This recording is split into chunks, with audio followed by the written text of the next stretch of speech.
Matthew Sublevitz here from NYC Metal Scene. I'm here with Mikael, lead singer of Tranquillity. What's up, brother? How you doing, man? I'm doing great. I hear it, man. Yo, I just heard your the new song, The Pitiless. I also heard Forward Momentum. Oh, right. And I really like the song The Pitiless. Cool, man. I like that, you know, that boom chick, that old school style going on like that. Pretty fast, it's intense, it's kind of like, we chose that as like a first kind of thing you hear from the new album, just because, I mean, obviously it kind of goes back to what we kind of started out doing. Yeah, I hear it. Now it brings me up, like I was having this conversation the other day with a good friend of mine, and we were talking about the songwriting process. And tell me a little bit about like the songwriting process that you guys have, you know, Tranquillity. Well, it's how about this last album? Yeah, it kind of started out like Anders, our drummer, he writes a lot of melodies, like just basic stuff on his, like just on keyboard, basically, or piano, and then he goes to the studio and he kind of translates that idea into like a guitar riff, whatever, or a keyboard part, and then we kind of take it from there. So it just starts out very simple, basic melodies. Right. Yeah. Just we kind of construct some kind of like skeleton of a song, basic structures and everything like that, and then everybody kind of adds their thing to it. So it's like one part that kind of was a guitar, a piano melody at first becomes like a super heavy guitar riff. Yeah. It's kind of like, you always start like, try to capture some kind of emotion, have some kind of melody that kind of grabs you. Right. Then we'll see what happens. And then we kind of change that and turn things around for a couple of weeks or months, and then we try to kind of record some kind of like basic demo, so that I have something to work with, but also we kind of get a feel for the song, get a feel for the structure, and kind of figure out if it's working or not. Now, during that process, are lyrics written yet, or you wait till after the music's actually done to write the lyrics? Yeah, well, the music's done, that's when I That's when you write the lyrics, right? That's why I like. Usually I do like, whenever we have a demo, so I do like some demo recording just in my home studio. Right, yeah. That no one else hears and stuff. And also just what comes to mind. Like, immediately, what's the first thing that kind of grabs me? Yeah. And then I'll go back to that like a month later or something like that, see if I was, on spot. Like, right.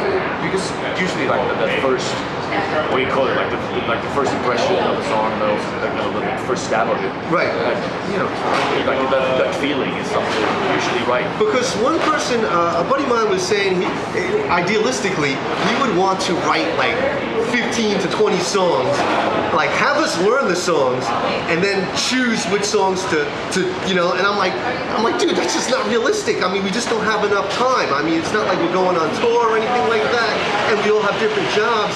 So a band like Tranquillity doesn't even do something like that. No, we actually had, I guess we had like 20 songs, but that was just like basic. Rudimentary. Yeah. To kind of choose from, and then we chose trail songs, like to focus on. Right. These are the ones that we do.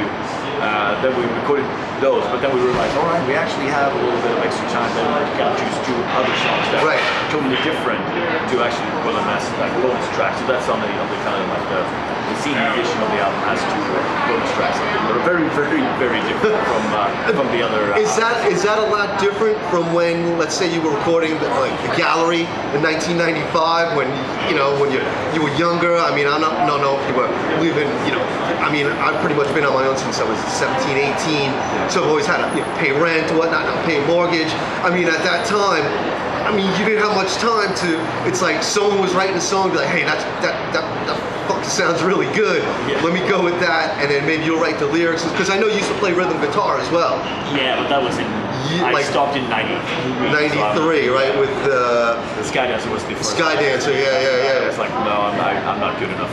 Hey, as a singer, when you're singing like from growls to clean, because some people are like, oh, I hate the clean singing, but in Construct, actually one of my favorite songs was What You Want Me to Know. I really dug that song, and I know how hard it is to like sing growling and then clean live, and especially if you're not feeling well. Have you ever incurred something like that when you're not feeling like up to snuff, when you're under the weather? You know what I'm saying? It's hard to stay in tune. Of course. I mean, it's always hard, and of course it also depends on like the venue, the sound on stage. Sometimes you can't hear anything, especially doing festivals in Europe. Yeah.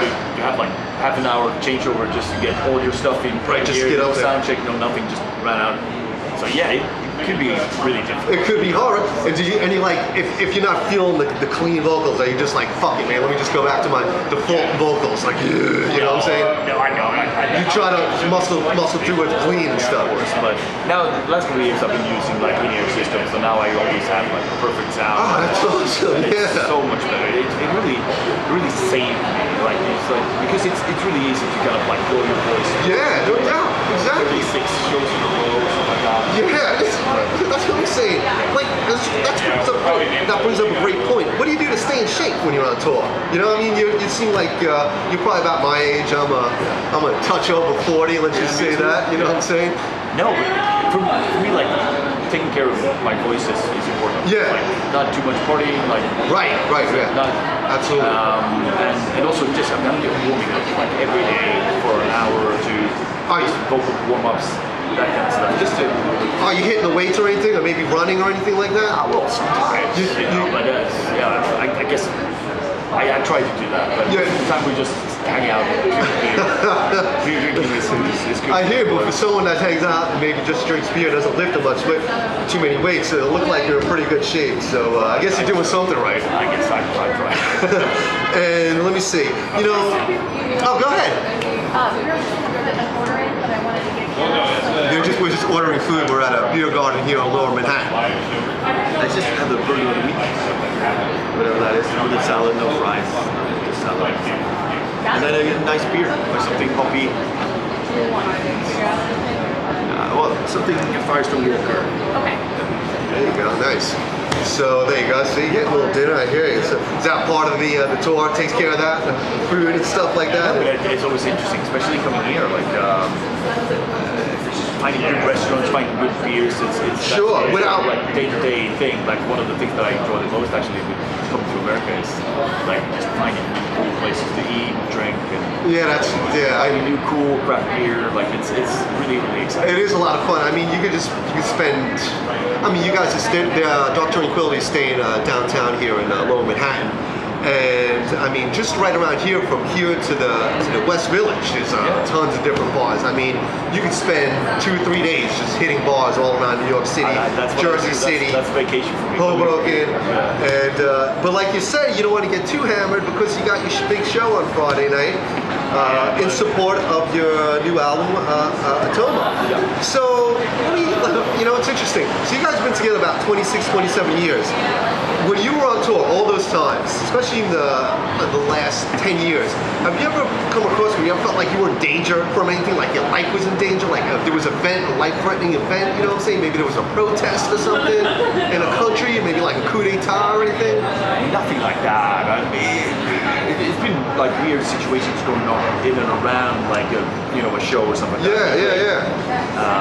We played in Istanbul in Turkey once, and there was like a football game at the same time, so the streets were full of like football people, and that turned into some kind of riot. So it's kind of weird, like you're sitting in a hotel room looking out at fucking riots and like people are throwing like Molotov cocktails and whatever. That was weird, but then like we got arrested in. You got arrested in China. You got arrested in China. Well, we got detained for not having the proper visas. Oh, that's it? I mean, so during the show, all of a sudden, like there's like 20 cops coming into the show outside the venue. Like we actually were allowed to finish the show. Afterwards, they kept us for like 4 or 5 hours. Questioning us, and then we had to get up the next day. We were in Shanghai. The next day, we were at the police station for 12 hours straight. Oh, that sucks. Just questioned by people who speak no English. Just don't speak any English. I mean, we got to find out. That was just crazy and boring. You know, that sucks. I mean, it's not like you were in central booking at city jail and stuff like that. And many of you New York people, I'm sure a lot of you guys know, dealt with Brooklyn Central. I don't want to say I had to deal with that, or Queens Central, or Manhattan Central. No, but so, other than that, it's never been anything. Did they at least give you some food, or we just no? They said they totally screwed. So that's dick too. And I gotta admit, man, you know, being in China, I guess, you know, communist country, you don't know what the hell's gonna happen. Like, are these motherfuckers gonna keep us here for like 2 years or something? I mean, it's not as bad as North Korea, but oh man. Like that, we were detained in India as well. Like after, like we were supposed to go home, but then it was like, oh. In India, you were detained? Yeah, because we couldn't leave the country because there was something wrong with our visas. We had to stay another 3 days in Bombay in India. At least when you were in your hotel, at least, right? Yeah, but that sucks. I mean, you're on tour, right?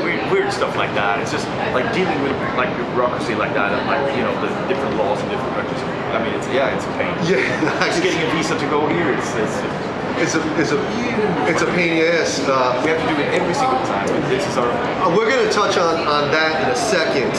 Another question I wanted to ask. I feel it's very interesting. So, why do you think metal has sustained its popularity for so long? That's been around for such a long time, especially bands like yourself, Tranquillity, Cannibal Corpse, you got Slayer, Testament. I mean, they've been around since the early 80s, and they're still, I mean, Slayer, Testament, they're older than us, and they're still putting out relevant music that the younger people really like. But if you go to like pop music or like even rap music, it's like once you pass like 25, it seems like they almost put you in the irrelevant category. What do you think that is with metal? I think metal fans are so passionate, and it's of course a lifestyle in a way, right? Yeah. And of course, like when I was 15, 16, started listening to death metal and American bands, and I figured like, well, this is just going to last for 2 albums. Right? Yeah. Like this is just, I don't know. It's really cool now, but I can't believe it. I remember like when Slayer released like the Decade of Aggression live album. It's like that's 10 years. Yeah. Like, they were the old guys. Yeah, right, exactly. And I mean, it's great now. You see, like, you know, like, I mean, I don't have any children. I'm not sure if you have either. I don't know if you're married. I live with my lovely girlfriend, and we have a condo in Jersey City. But it's great seeing. Are you living with someone? Well, before we go back to the metal thing, how is it? Do you have a significant other, or you don't want to say anything? You don't want to blow up your spot while you're on a. Yeah, me and my girlfriend, we have a 12-year-old daughter. Oh, okay! Congratulations, very cool. Yeah, that's what I did. That is. How does she feel? Like, you know, when you're away from her for a while? Is she with you? I mean, I'm sure she'd love to come to New York, you know, but it's hard because your child's got to be in school. Yes. You know? So, no, but she sometimes comes to some of the festivals. Yeah. That's nice. Look, she doesn't like me being that far away, but we talk every day. Like, right. It's kind of fun. So this is my job. Right, exactly. So that's it. So I mean, again, back to with the metal. I mean, I just don't understand why. Like, I'm not sure how big like hip hop is in Europe, but I mean, I'm sure there's back in the early '90s, there were mid '90s, late '80s, there were some great bands like Public Enemy, EPMD, Tribe Called Quest. But I mean, stuff like that. Yeah, you know. But I mean, now I'm sure there's a lot of really cool underground hip hop that I just don't search out anymore because I just really love metal. But I mean, as far as the mainstream stuff, it just seems so materialistic. But metal just keeps its like feet grounded, you know? And it is fantastic, and it's really inspiring. Like Testament to Grow Up, like one of my favorite bands.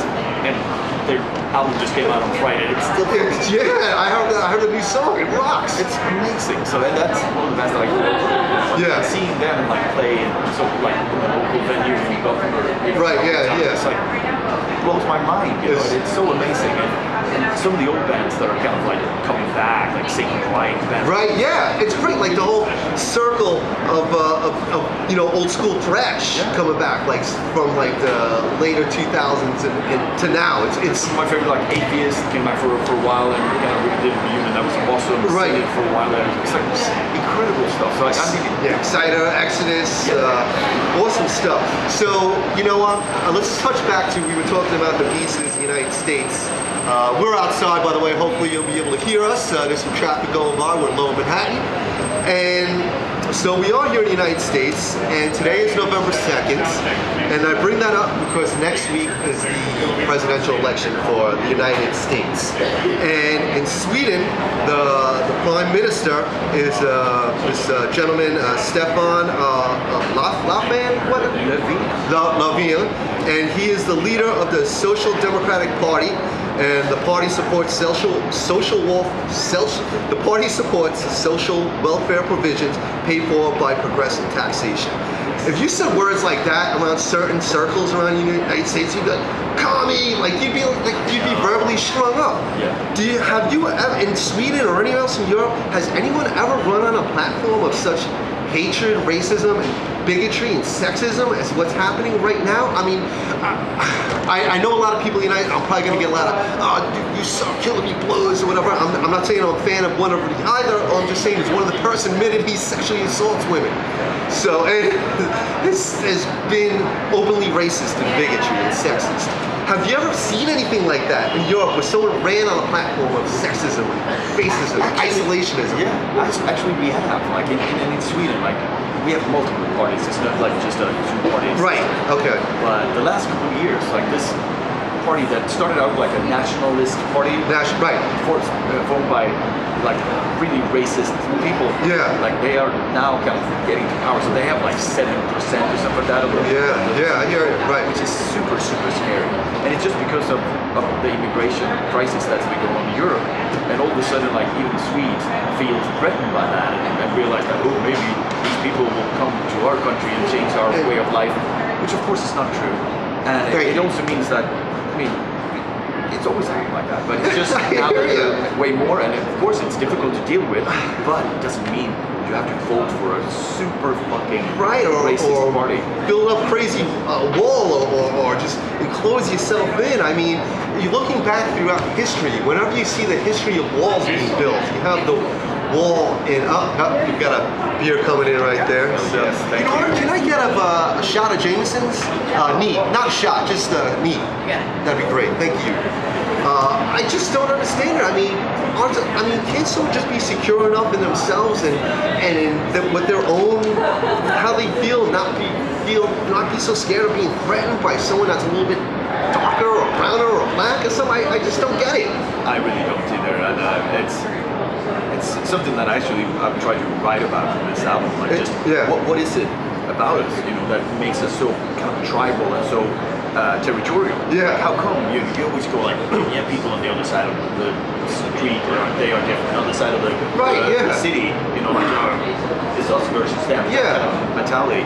It's either like the other football team. Yeah. Right. Exactly. It's the other guy on the other side of the border. Yeah. Or the other side of the world in this case. And it's like, what is that? Like, why are we like that? And I just wish we could be better than that and not resort to these really kind of animal kind of. And I think it's in the United States definitely it's taken a hold this past year and a half because the Republican candidate, we all know who that is, I don't need to say the person's name, has come out and given people the feeling that, you know what, it is okay to say, to drop N-bombs, to say, I don't like someone that looks different from me, or, let's just, cut everyone off, build a wall. I mean, as I was just trying to say before I order that drink, you go out through history, I mean, walls that have been built. Let's see, there was the Berlin Wall separating the East and West. How'd that go? You have a wall that was built in Poland during World War II from the Nazis. You had the Great Wall of China. I mean, whenever you're building a wall to divide people, it just never works out in the end. And I don't understand how people don't see history. They don't learn from history. They just see exactly what's in front of them, like, and of course, with media being the way that it is, it kind of fuels all that fear. It's like, so whenever I follow the news here in America, it's like, what's going on? It's like, the threat that we should be afraid. It's like, what? Like, there's nothing. Like, sure, I mean, there's terrorism. You're gonna way more likely to get hit by a car or a meteor. Than some sort of terrorist strike. Of course, there was a huge terrorist strike in 2001 where you're more likely to become president of the United States than be killed by a terrorist. Yeah, I hear you. So, all right, so that makes me feel better. So the United States doesn't have a stranglehold on isolationism and no, it's happening everywhere, and I think it's you know what? Scary. You know what I think it's happening too? Also, because the world in a way is getting smaller through communication and social media, so people are able to spread their hatred and their propaganda to other people, and that reaches people that they may not have ever reached before. Like, hey, I'm scared and I'm not alone, so maybe we can hate people together. Oh, you can just bring that right over to me. Thank you. Cheers. Yeah, all of a sudden everybody has cheers, bro. Now everybody has a voice, you know. Maybe not everyone should. Yeah, I hear you. But but not everyone should. But you should always voice your. Yeah, exactly. I as much as I hate the whole racism, bigotry, and sexism, I don't want to stifle their rights either. So if they feel like they want to hate someone, I guess that's their problem. But I'll tell you, you end up somewhere like in New York City where you have such a diverse group of people. You know, I sing in a certain band. I have a black gentleman, a Puerto Rican gentleman. One of my best friends, black. Her boyfriend's Muslim. Heather, what's up? Everyone's pretty much the same in the end, you know? It's like, of course, let's get by and try to stay safe and make better themselves somehow and stuff, so that's pretty much it. So by the time I edit this and do a few establishing shots, this will probably be after your show, but you're playing Friday night at the Gramercy Theater in support of the new album, Atoma, and it seems like you're really happy with it. Oh yeah, incredibly satisfied. I'm super excited to play these new songs, you know. Yeah. Live in front of a crowd. Yeah. It's going to be really, really cool. It's the ultimate test, right? Like if you can get away with playing a lot of new songs, right? On the tour, you know, it's good too. Not too many people will know most of the songs. So if you screw up a little bit, no one's gonna be like, he screwed up that riff over there, or he missed that lyric. So, but I saw you last time coming through with Constructs at Stage 48. You guys killed it, and really good. I have some footage on NYC Metal Scene. And I wish you the best of luck, man. I'm glad we got to hang out and dance for a little bit. Absolutely. So, Mikael, Dark Tranquillity, check them out. Check out the new Album Atoma, Matthew Zablevitz from NYC Metal Scene. Yeah! Cheers! All right, nice.